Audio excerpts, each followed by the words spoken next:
Fala pessoal, tudo bem? Pessoal, esse vídeo aqui é a pedido de uma seguidora amiga minha chamada Sheila. Um abraço, Sheila. Que ela pediu para fazer um vídeo para explicar essa notícia que está viralizando aí nos grupos de WhatsApp, de que o governo está bloqueando o orçamento da saúde e educação, tá?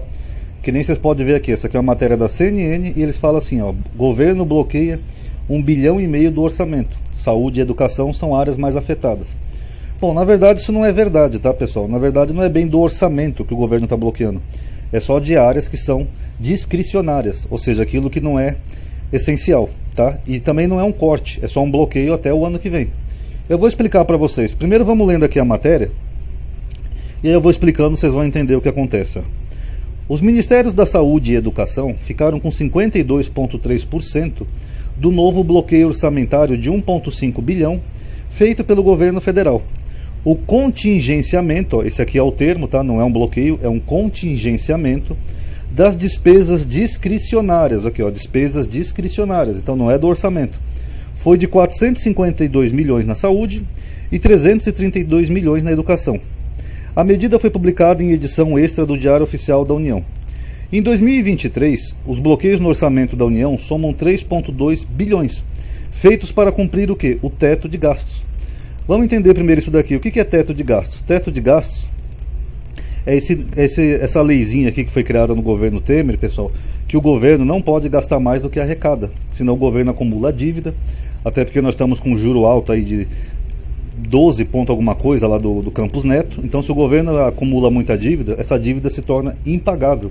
O Estado pode literalmente quebrar. Então foi criado esse teto de gastos. Para quem quiser entender, tem até uma historinha aqui que explica aqui, ó. Aqui da Veja, ó. Um exemplo hipotético. Imagina que a sua empregada gaste R$2.000 das compras do mês e você não reponha nem um centavo do valor. Ou seja, a empregada está gastando do dinheiro dela. No mês seguinte, mais uma vez, ela gasta R$2.000, enquanto você compra presentes aos amigos, prometendo para ela mais presentes para o ano que vem. No outro mês, de novo, mais um mês igual, e outro, e vários outros também sem reposição. A empregada está cobrindo as despesas da casa e o patrão não está pagando a empregada. Por mais de um ano, a empregada paga todas as suas compras de supermercado, enquanto você promete mundos e fundos aos outros, literalmente. Sem querer, ela passa a financiar uma parte das suas despesas, enquanto você usa em novas despesas o dinheiro que deveria cobrir essa parte. Isso é coisa bastante distinta do caso 1, que é quando a patroa paga a empregada. Na vida real, claro, a empregada já teria pedido demissão e talvez entrado com uma ação na justiça. Então, isso aqui é uma historinha que a Veja criou para exemplificar o que é uma pedalada fiscal, que foi o mesmo que levou ao impeachment da Dilma, que é quando você gasta mais do que arrecada, aí você vai acumulando dívida, que pode levar até a quebra do governo, tá bom? Então isso aqui é o teto de gastos. Eu acho até hipocrisia as pessoas que estão criticando o Lula, porque se o Lula gasta acima do teto de gastos e não faz esses cortes, eles vão pedir o impeachment correndo do Lula, por pedalada fiscal, o mesmo que fizeram com a Dilma. Agora, se ele respeita o teto de gastos, que eles gostam tanto, aí eles criticam, tá bom? Vamos continuar lendo aqui, ó. O bloqueio adicional já tinha sido anunciado pelos Ministérios da Fazenda e do Planejamento na semana passada, em 21 de julho. Os 3,2 bilhões contingenciados, ó, não é bloqueado, é contingenciado. Qual é a diferença? É que é um bloqueio temporário. Se o governo arrecadar mais, eles podem repor esses gastos normalmente, tá? Não atingem gastos obrigatórios, okay? Aquilo que é obrigatório não vai ser atingido: salário do professor, salário do médico, equipamento médico, remédio, material escolar. Isso aqui vai continuar perfeitamente normal. É apenas os discricionários, que são aqueles que o governo pode decidir o melhor momento para destinar o dinheiro, ou seja, quando tiver mais arrecadação, o governo volta a investir. Por exemplo, a faculdade quer fazer uma excursão arqueológica, então isso aí não é urgente, então isso aí é um gasto discricionário.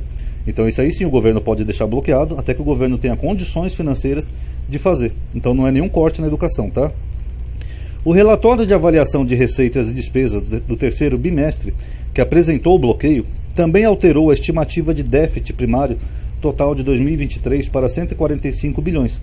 No relatório bimestral anterior, a estimativa do rombo era de 136 bilhões. Além de saúde e educação, um novo bloqueio de 1,5 bilhão atingiu os orçamentos das outras pastas, que é saúde, educação, transporte, desenvolvimento, cidades, etc, etc, etc. Em maio, o governo federal fez o primeiro bloqueio, no valor de 1,7 bilhão, e os ministérios mais atingidos foram das cidades, transportes, desenvolvimento e assistência social, famílias e combate à fome, Na ocasião, saúde e educação foram poupadas, tá? Então deu para entender, né, pessoal? O governo teve que fazer um corte nesses gastos discricionários, o que não quer dizer que é um bloqueio, tá? Eles podem voltar a investir assim que for possível. Então é só um corte temporário para o orçamento do ano que vem. Até porque, pessoal, o governo já assumiu aqui a pauta com um rombo de 400 bilhões deixados pelo Bolsonaro. Sendo que o Lula, quando foi presidente pela última vez, ele deixou 475 bilhões de crédito para o Brasil utilizar. Foi o que salvou o Brasil na pandemia, inclusive. Já o Bolsonaro não, ele deixou um rombo de 400 bilhões. Aqui, ó.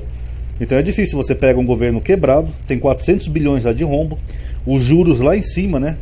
Estava 13,75 quando o Lula assumiu, sendo que cada pontinho de juros são bilhões, né, na despesa pública.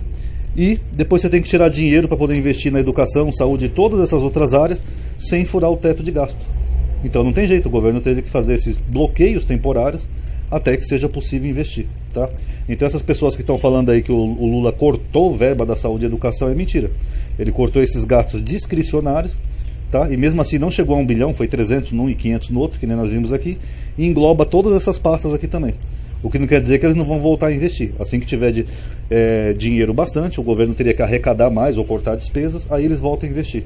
Até porque se o Lula não faz esse corte, ou no caso o Haddad, aí rapidinho eles iam pedir o impeachment dele, como fizeram da Dilma, por pedaladas fiscais.